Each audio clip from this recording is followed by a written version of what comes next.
The Pittsburgh Steelers defeat the Las Vegas Raiders 32-13 in a game where the defense and the offense both started slow, but by the end of this thing, you're asking the question, can you bench a quarterback after scoring 30 points on offense? I mean, don't get me wrong, Jeremiah Moon, shout out.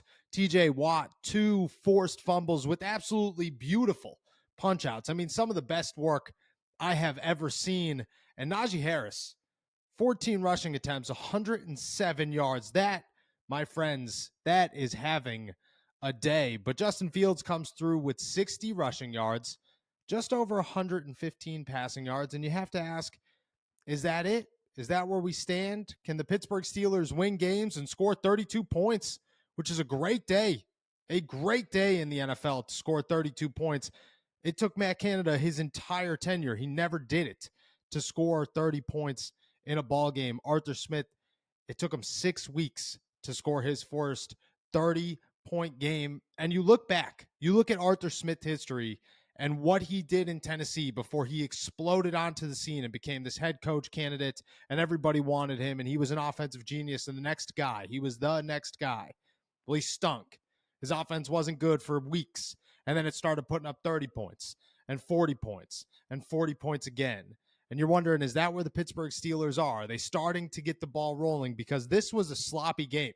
On both sides of the ball, there were moments where you looked at it and said, this was atrocious, from Justin Fields and everybody else included. And by the end of it, you're looking at the scoreboard going, yeah, it might have been bad, but they scored 32 points. And that's a win. That's a great game. That's a game that, if this was old school Pittsburgh Steelers, a game this sloppy would end in 14 points. 13 most likely, because you're only getting in the end zone once and Chris Boswell is doing the rest of the work. But this is not an offense that would have put up 32, and here we are. So the question remains, and it will be asked all week, can you bench a quarterback after your offense puts up 32 points and moves to 4-2 on the season?